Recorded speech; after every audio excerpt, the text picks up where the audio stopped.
La veritat és que estem una mica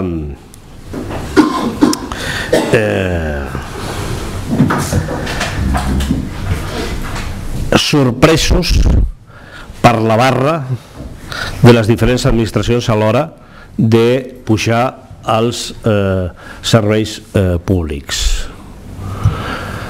A mi em sembla que o no se l'han pensat bé o la burocràcia està pel damunt de la política o hi ha algú que s'ha begut l'enteniment. Perquè, escolti'm, com és possible que en aquests moments s'estigui plantejant augments salarials per l'any que ve en relació a la inflació de l'any 2008 quan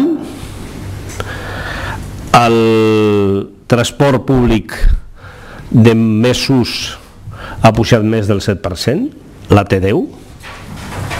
Per què no ens expliquen per què la T10 ha pujat un 7%? Jo estic esperant que ens expliquin per què.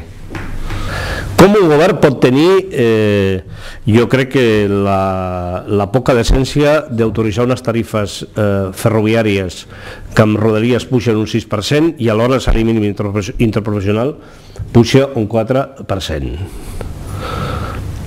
Algú del govern s'ha parat a pensar que representa per un milurista els augments sumats dels preus dels serveis públics que determina de les tarifes que estan subjectes a aprovació pública? Doncs miri, si un milurista l'any 2009 li puja el sou un 1,5%, que és el que s'està situant, tindrà un augment mensual de 15 euros. L'IPC dels serveis públics d'un milurista, d'aquests serveis públics que els preus els decideix el govern, són entre 15 i 18 euros. Jo anuncio que aquest és un tema que serà objecte de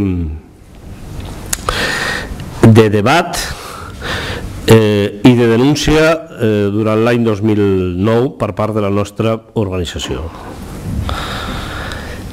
És més, crec sincerament que hauria de ser objecte de resposta de la ciutadania de manera ampla i organitzada.